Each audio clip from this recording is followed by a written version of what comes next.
Welcome everybody to this edition of Attention Talk Video. I'm your host, ADHD and Attention Coach, Jeff Copper.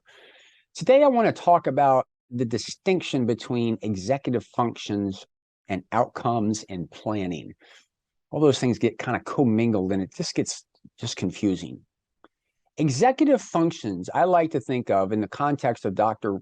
Russell Barkley's model. It's a collection of mind tools.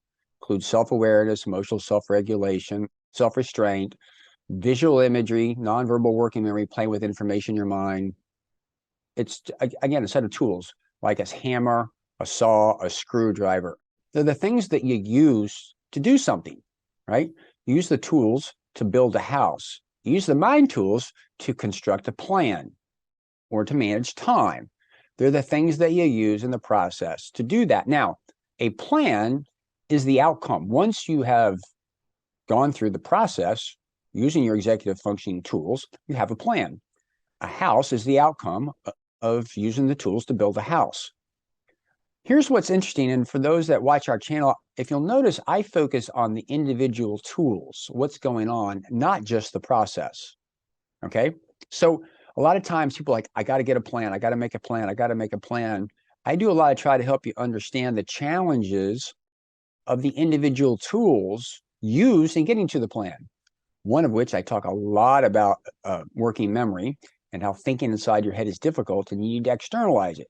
If you're trying to make a plan and you're struggling with it, having the self-awareness of, I need to externalize this, or this is a booting up problem, or it's a retrieval of knowledge. By the way, if these are all new terms to you, just start looking Attention Talk Video, working memory, and you'll find information on that. So the idea is to pull that stuff together. That's what I think makes our channel a little bit different, because most people just focus on the outcome itself. For example, a lot of people will talk about managing time. Well, managing time, you begin to think about, well, the alarm clocks and stuff are there in order to manage time, but managing time really more of a thinking issue than you imagine, because you have to visualize time and all the details associated with it. And if you don't think of it as a thinking impairment, you're probably not going to actually resolve the root cause of the problem. You can certainly get some things that seem to help you with time, but what they do is they would bring time top of mind, if you will, but they don't actually do the work for you. So when we start talking about time management and organization or a plan, understand that that is the outcome that is produced when you use your executive function, your thinking tools.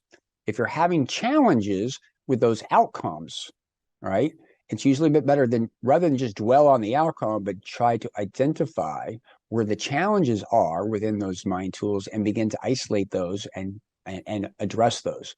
How do you address that? It's a bigger answer than I got time for right now. Basically, a lot about problem solving.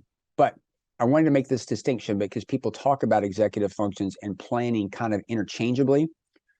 The distinction is, one is what you use to get to the outcome, and the other one is a straight outcome.